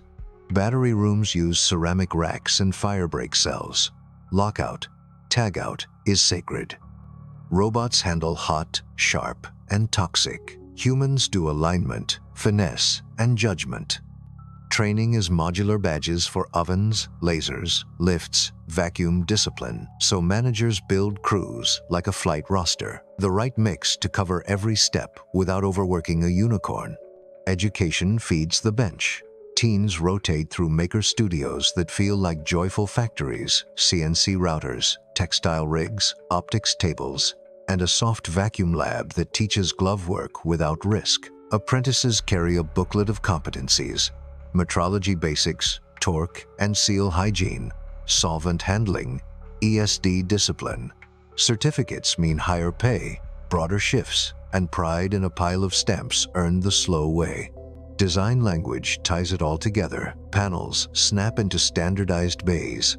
Handrails meet a common diameter. Floor tiles lift with the same suction cups. When an interior architect wants flair, they play with light, texture, and color within fire-safe, low outgas rails. Homes evolve by module, not demolition.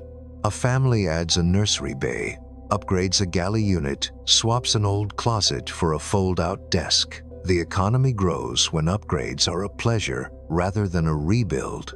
Supply chains stretch but don't snap. Precision bearings, advanced chips, certain drugs, and some catalysts still ride up from Earth on a schedule that looks like a clock.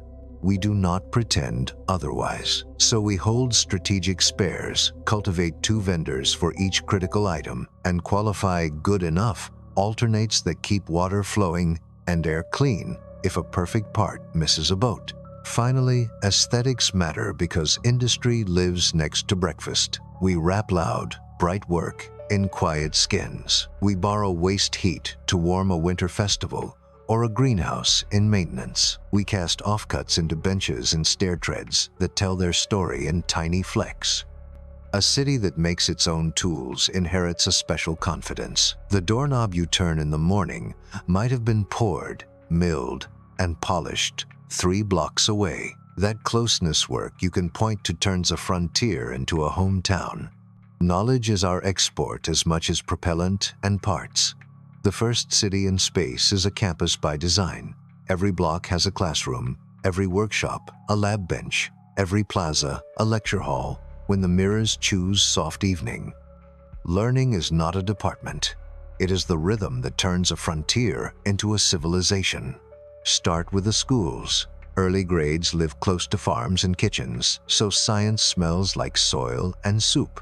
Children watch bumblebees at work, chart mirror angles, and log the hum of fans the way Earth kids log rainfall. Middle grades use maker studios with safe CNCs, optics tables, seed germination racks, and small vacuum bells. Teens climb the spoke for gravity class, where weight eases from 1G to a gentle float near the hub. A student who can ride an elevator calmly, read a CO2's panel, and fix a leaky fitting is already learning citizenship. Apprenticeships bridge curiosity and competence. At 16, residents bid for slots in air handling, robotics, farming, machine shops, clinics, and port ops. Each badge certifies a real skilled torque hygiene, sterile technique, lockout, tagout, suit discipline, first aid. Mentors are paid, apprentices are paid, and schedules protect sleep. By the time a young adult petitions for full residency, they have repaired something that mattered and taught someone else to do the same. Higher education is a federation, not a fortress. The city hosts a small university with 3 anchors: life support and ecology, materials and manufacturing, operations and policy. Courses are co-taught by faculty and working staff. A sabbatical might mean 3 months supervising a mirror overhaul or running a lunar field camp. Degrees emphasize portfolios over exams. Show the pump you rebuilt, the data set you cleaned, the greenhouse you debugged, the logistics model that shaved propellant by 2%. Research lives where the physics is kind. The hub holds an observatory ring shielded by water and regolith, with optical and infrared telescopes that never see city lights. A radio-quiet annex hangs on a long boom with strict rules about electronics. When it listens, trams slow nearby and kitchens switch to induction. Materials labs perch near the axis for microgravity work. Crystal growth, Z-bland fiber draws, alloy solidification without convection, colloids that assemble into structures they refuse to make on Earth. Biomedical teams study rehabilitation along the gravity gradient, from 1G in neighborhoods to the soft lift of the hub, turning therapy into careful craft rather than guesswork. Open science is the default. The city publishes maintenance manuals, crop yields, water purity curves, and many research results under open licenses. When a partner needs secrecy for a period, we negotiate fences, but the norm is daylight. Students anywhere on Earth can subscribe to mirror telemetry, power curves, and time-lapse of market days. A teenager in Nairobi or Nagoya can write code that predicts tram load and see their name on a public dashboard. We export competence at the speed of light. Ethics is equipment, not a poster. Human studies use opt-in registries with clear consent and easy exit. Children participate only in no-risk observation pedometers, sleep diaries, school garden yields reviewed by a board with parents in the voting seats. Data that could shame or stigmatize never leaves the clinic. Environmental trials in farms must prove they cannot leak, and cleanup plans are funded before the first seed is planted.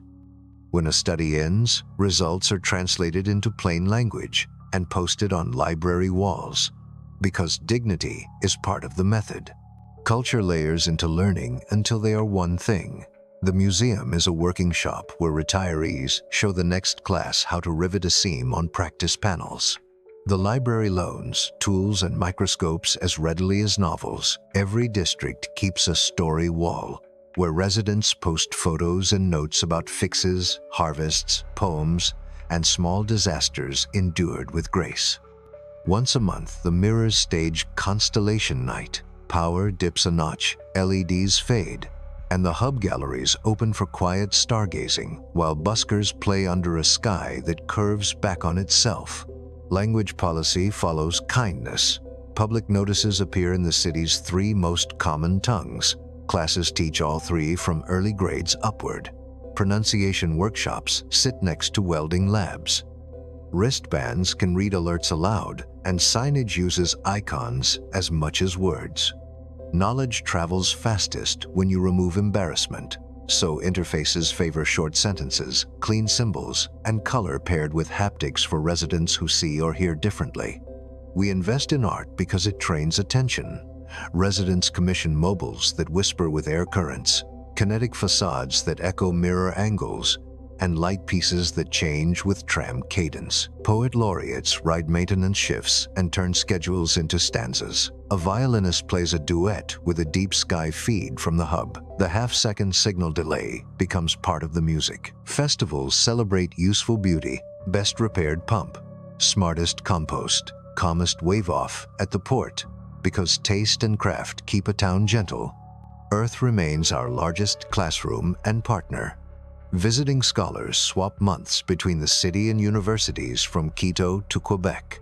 High school exchanges run virtually and physically. A cohort of Earth teenagers spends a few weeks shadowing apprentices, then brings the loop mindset home to repair a school HVAC or start a community garden.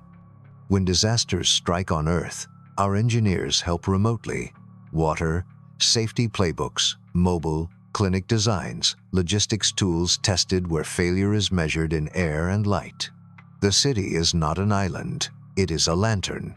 A frontier needs rituals that feel earned. Founding Day starts with a citywide check of masks and kits. Kids shout, "Green," when their cabinet light blinks okay, then turns to games and performances under a sunrise painted by mirrors.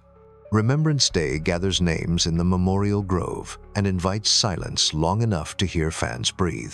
Promotion ceremonies for new apprentices happen in plazas with clean uniforms and greasy cupcakes. Tradition is simply a loop made out of gratitude. What does an ordinary day look like when learning is built in? A baker streams a short video on sourdough chemistry that a ninth grader edits for class. A clinic nurse hosts an evening talk about sleep in rotating habitats. A port pilot films a tutorial on wave-offs that becomes standard training. A farmer posts a real-time graph of basil's thirst, and a retiree writes a haiku about the curve. None of it feels like a program. It feels like neighbors trading competence with charm. We promise every child that the world will still be interesting when they are grown. In a city that orbits the sun and bends its own light, that promise is easy to keep if we keep school close to work, labs close to kitchens, and curiosity close to kindness. Then the first generation grows into the second, with hands used to tools and minds used to wonder, and the frontier becomes a home with a memory.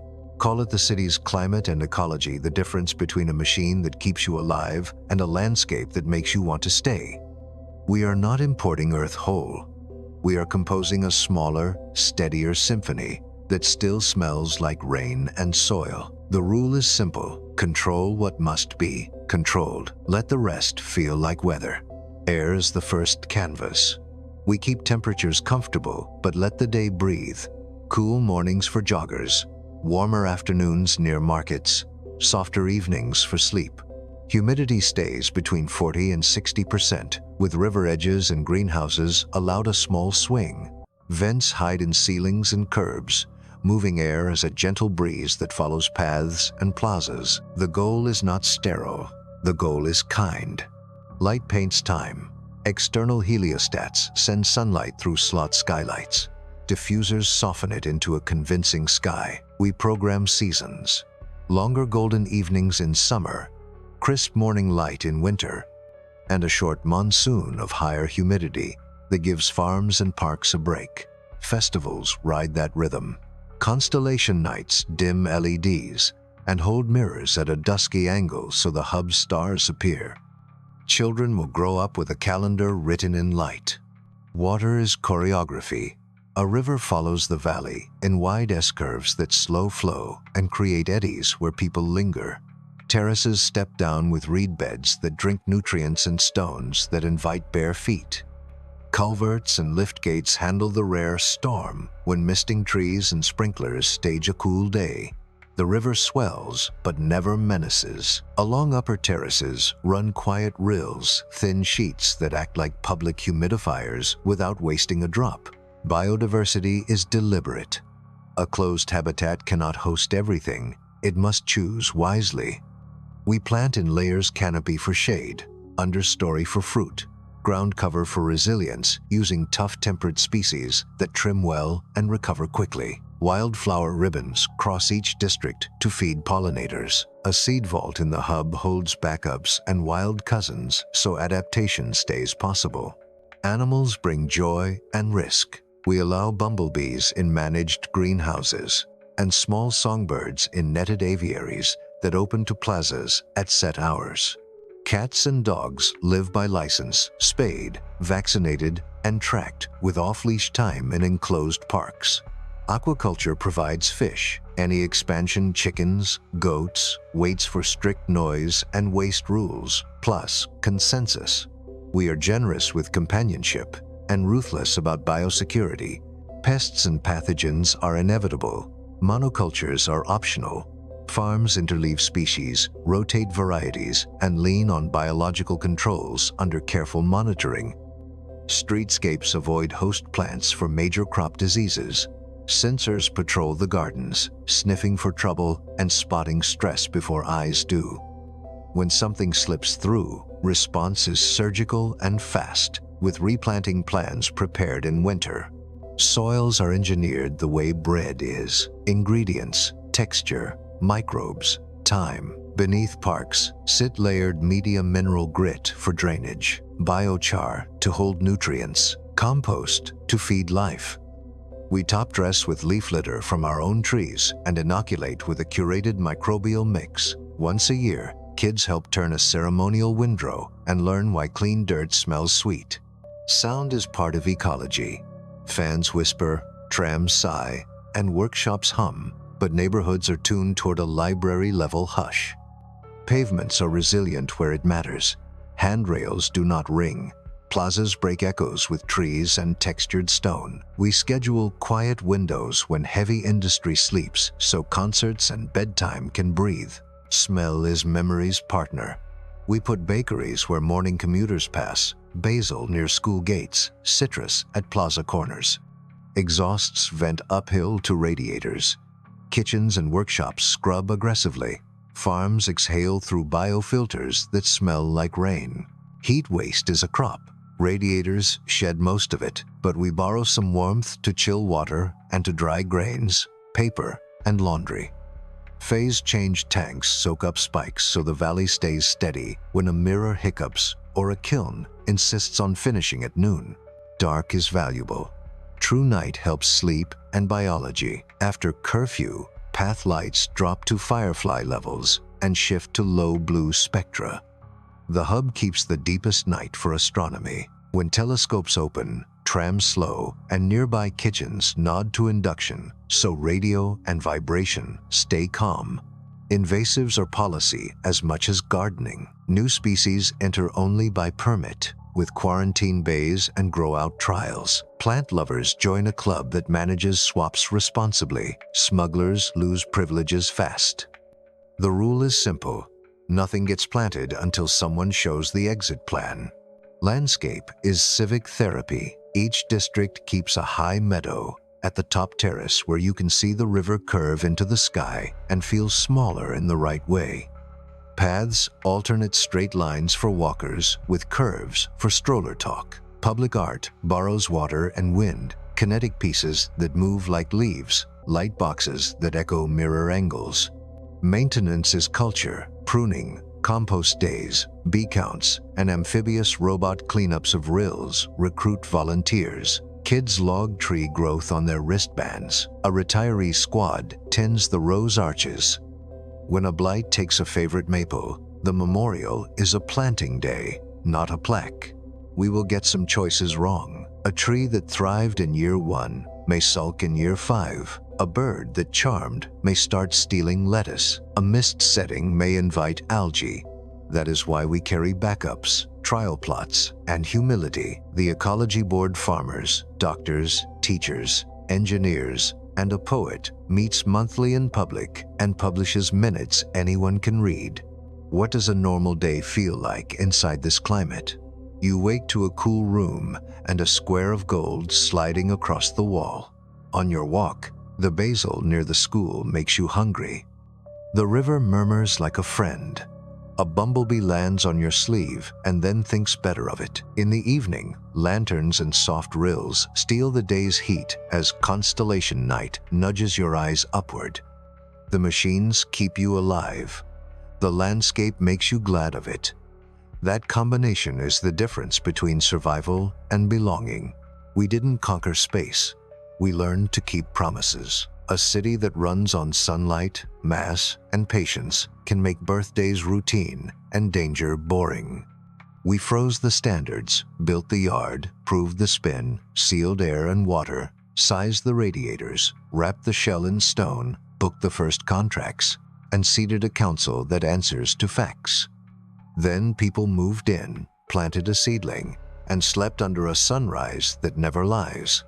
10 years on, the miracle isn't that a valley turns in orbit, it's that it feels like home. Kids complain about low-G hour filling up. Gardeners trade seeds, pilots wave off without drama. The port hums, the grid is quiet, and festivals paint dusk on purpose. Do it once and you can do it again. Bigger telescopes, calmer shipyards, green towns in the dark between asteroids. We wrote down the steps. When you're ready, we'll mark a spot near the moon and start with morning light.